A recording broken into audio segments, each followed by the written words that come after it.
काशी आदि के विभिन्न लिंगों का वर्णन तथा अतीश्वर की उत्पत्ति के प्रसंग में गंगा और शिव के अत्रि के तपोवन में नित्य निवास करने की कथा। सूत जी कहते हैं, मुनीश्वरों, गंगा जी के तट पर मुक्तिदायिनी काशीपुरी सुप्रसिद्ध है। वह भगवान शिव की निवास स्थली मानी गई है। उसे शिवलिंग मई समझना चाहिए।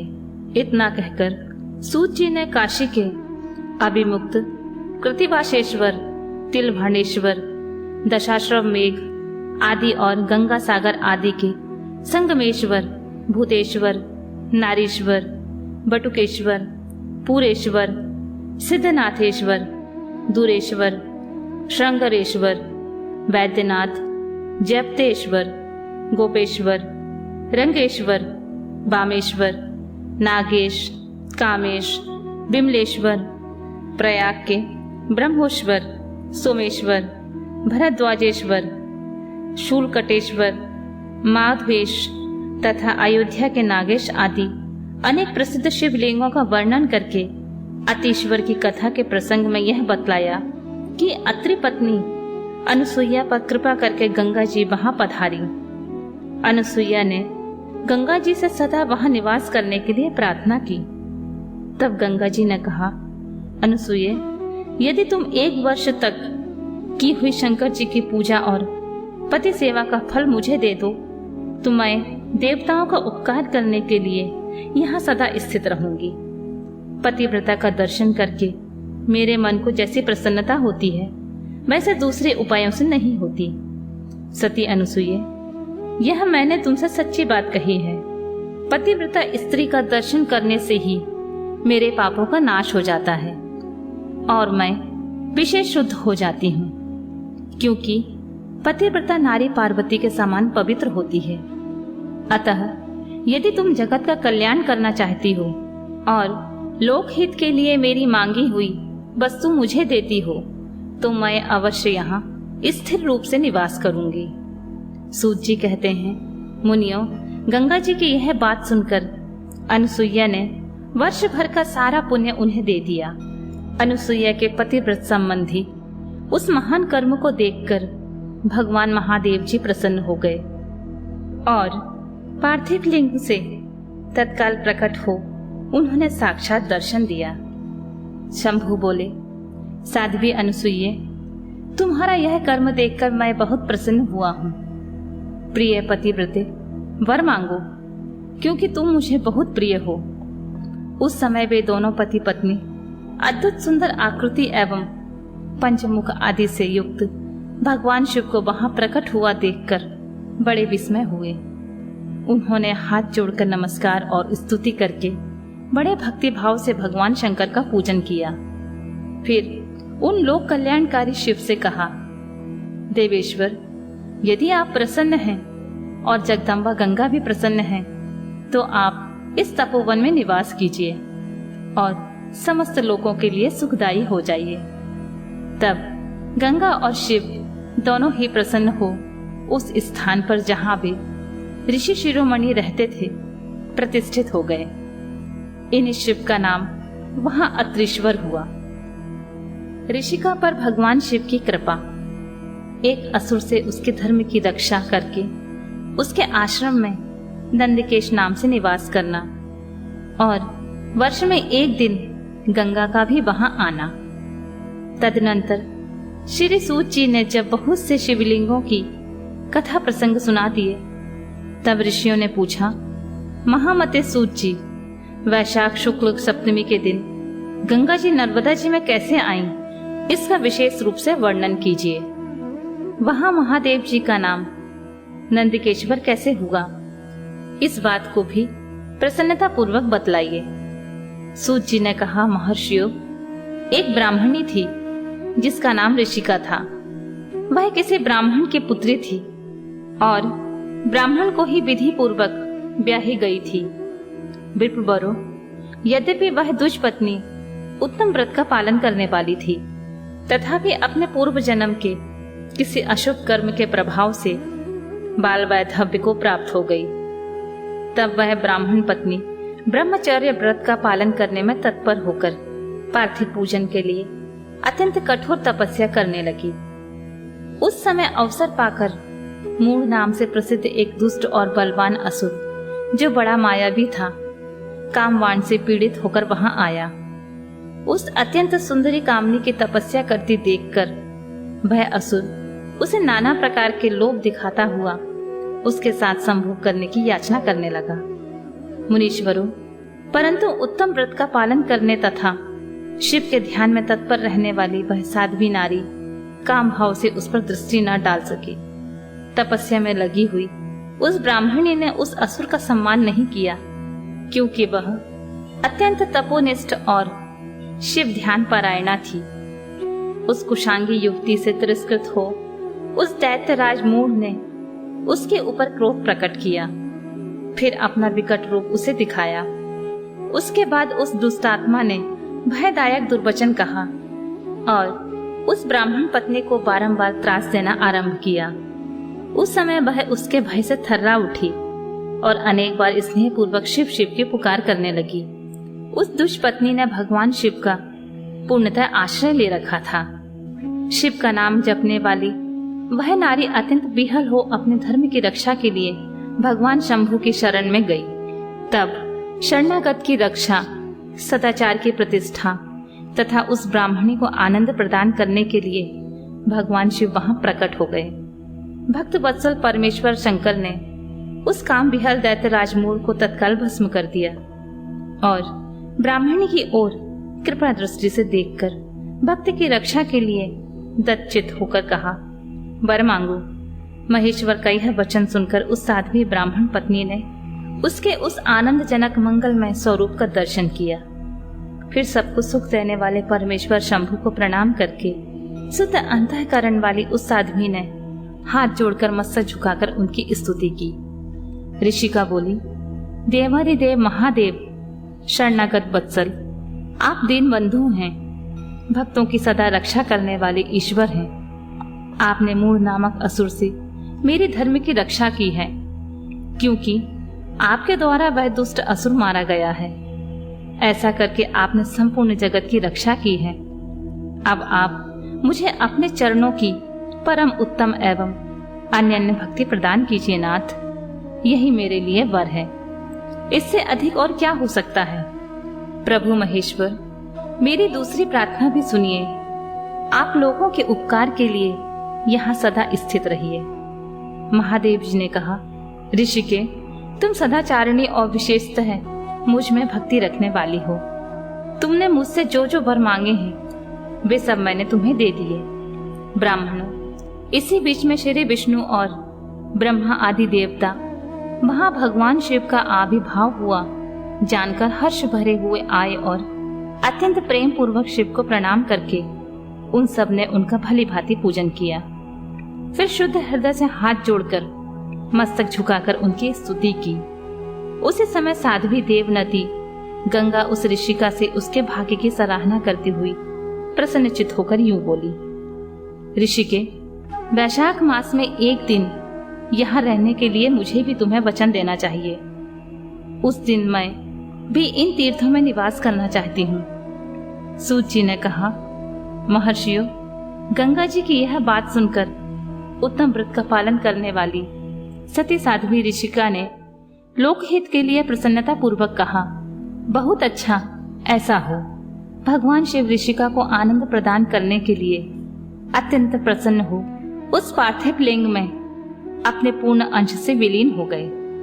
यह देख सब देवता आनंदित हो शिव तथा ऋषिका की प्रशंसा करने लगे और अपने अपने धाम को चले गए। उस दिन से नर्मदा का वह तीर्थ ऐसा उत्तम और पावन हो गया तथा संपूर्ण पापों का नाश करने वाले शिव वहां नंदकेश के नाम से विख्यात हुए। गंगा भी प्रतिवर्ष वैशाख मास की सप्तमी के दिन शुभ की इच्छा से अपने उस पाप को धोने के लिए वहां आती हैं जो मनुष्यों से वह ग्रहण करती हैं।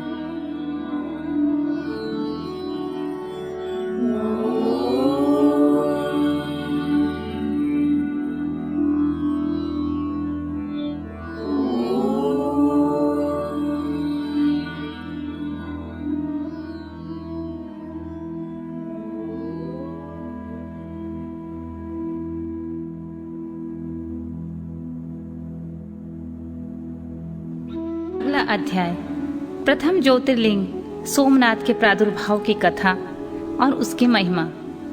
तदनंतर कपिला नगरी के कालेश्वर, रामेश्वर आदि की महिमा बताते हुए सूत जी ने समुद्र के तट पर स्थित कोकर्ण क्षेत्र के शिवलिंगों की महिमा का वर्णन किया।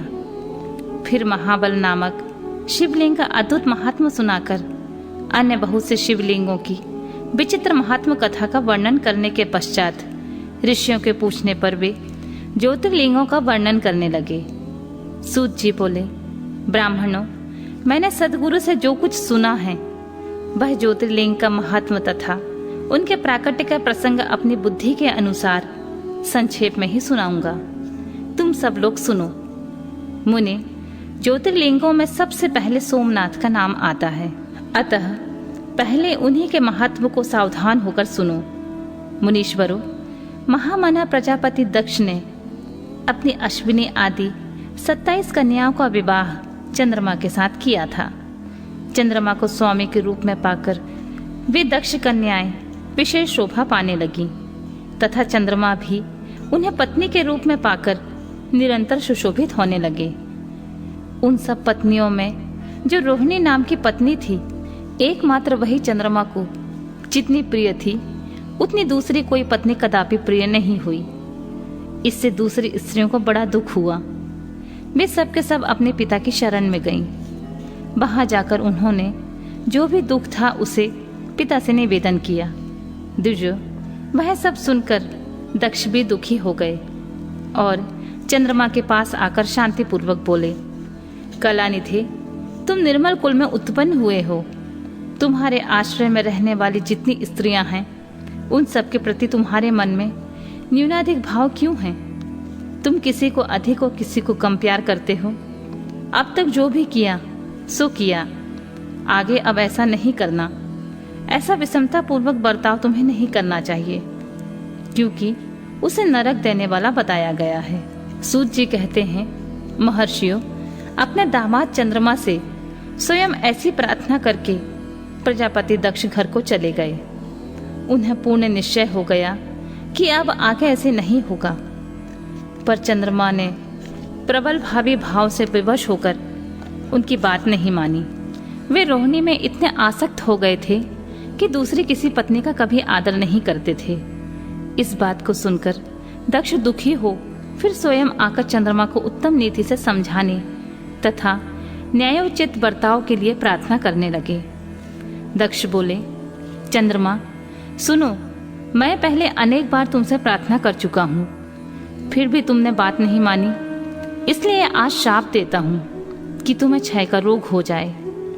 सूत जी कहते हैं, दक्ष के इतना कहते ही क्षण भर में चंद्रमा क्षय रोग से ग्रस्त हो गए।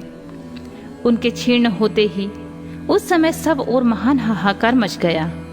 सब देवता और ऋषि कहने लगे, हाय हाय, अब क्या करना चाहिए? चंद्रमा कैसे ठीक होंगे? मुने, इस प्रकार का दुख में पड़कर वे सब लोग बिहल हो गए। चंद्रमा ने इंद्र आदि सब देवताओं तथा ऋषियों को अपनी अवस्था सूचित की। तब इंद्र आदि देवता तथा वशिष्ठ आदि ऋषि ब्रह्मा जी की शरण में गए। उनकी बात सुनकर ब्रह्मा जी ने कहा, देवताओं, जो हुआ सो हुआ, अब वह निश्चय ही पलट नहीं सकता। अतः उसके निवारण के लिए मैं तुम्हें एक उत्तम उपाय बताता हूँ। आदर पूर्वक सुनो। चंद्रमा देवताओं के साथ प्रभास नामक शुभ क्षेत्र में जाएं और वहाँ मृत्युंजय मंत्र का विधि पूर्वक अनुष्ठान करते हुए भगवान शिव की आराधना करें। उनके सामने शिवलिंग की स्थापना करके वहाँ चंद्रदेव नित्य तपस्या करें। इससे प्रसन्न होकर शिव उन्हें क्षय रहित कर देंगे। तब देवताओं तथा ऋषियों के कहने से ब्रह्मा जी की आज्ञा के अनुसार चंद्रमा ने वहां 6 महीने तक निरंतर तपस्या की। मृत्युंजय मंत्र से भगवान वृषभ ध्वज का पूजन किया। 10 करोड़ मंत्र का जाप और मृत्युंजय का ध्यान करते हुए चंद्रमा वहां स्थिर चित होकर लगातार खड़े रहे। उन्हें तपस्या करते देख भक्त वत्सल भगवान शंकर प्रसन्न हो उनके सामने प्रकट हो गए और अपने भक्त चंद्रमा से बोले, चंद्रदेव, तुम्हारा कल्याण हो। तुम्हारे मन में जो अभीष्ट हो वह वर मांगो। मैं प्रसन्न हूँ तो मैं संपूर्ण उत्तम वर प्रदान करूंगा। चंद्रमा बोले, देवेश्वर, यदि आप प्रसन्न हैं तो मेरे लिए क्या असाध्य हो सकता है। तथापि प्रभु शंकर, आप मेरे शरीर से इस क्षय रोग का निवारण कीजिए। मुझसे जो अपराध बन गया है उसे क्षमा कीजिए। शिव जी ने कहा, चंद्रदेव, एक पक्ष में प्रतिदिन तुम्हारी कला क्षीर्ण हो और दूसरे पक्ष में फिर निरंतर बढ़ती रहे। तदनंतर चंद्रमा ने भक्ति भाव से भगवान शंकर की स्तुति की। इससे पहले निराकार होते हुए भी वे भगवान शिव फिर से साकार हो गए। देवताओं पर प्रसन्न हो उस क्षेत्र के महत्व को बढ़ाने तथा चंद्रमा के यश का विस्तार करने के लिए भगवान शंकर उन्हीं के नाम पर वहां सोमेश्वर कहलाए और सोमनाथ के नाम से तीनों लोकों में विख्यात हुए। ब्राह्मणों, सोमनाथ का पूजन करने से वे उपासक के क्षय तथा कोढ़ आदि रोगों का नाश कर देते हैं। ये चंद्रमा धन्य हैं, कृतकृत्य हैं, जिनके नाम से तीनों लोकों के स्वामी साक्षात भगवान शंकर भूतल को पवित्र करते हुए प्रभास क्षेत्र में विद्यमान हैं। वहीं संपूर्ण देवताओं ने सोमकुंड की भी स्थापना की है, जिसमें शिव और ब्रह्मा का सदा निवास माना जाता है। चंद्रकुंड इस भूतल पर पापनाशन तीर्थ के रूप में प्रसिद्ध है। जो मनुष्य उसमें स्नान करता है वह समस्त पापों से मुक्त हो जाता है। क्षय आदि जो असाध्य रोग होते हैं वे सब उस कुंड में 6 मास तक स्नान करने मात्र से नष्ट हो जाते हैं। मनुष्य जिस फल के उद्देश्य से उत्तम तीर्थ का सेवन करता है उस फल को सर्वथा प्राप्त कर लेता है, इसमें संशय नहीं है। चंद्रमा निरोग होकर अपना पुराना कार्य संभालने लगे। इस प्रकार मैंने सोमनाथ की उत्पत्ति का सारा प्रसंग सुना दिया। मुनीश्वरों, इस तरह सोमेश्वर लिंग का प्रादुर्भाव हुआ। जो मनुष्य सोमनाथ के प्रादुर्भाव की इस कथा को सुनता है अथवा दूसरों को सुनाता है वह संपूर्ण अभीष्ट को पाता है और सब पापों से मुक्त हो जाता है।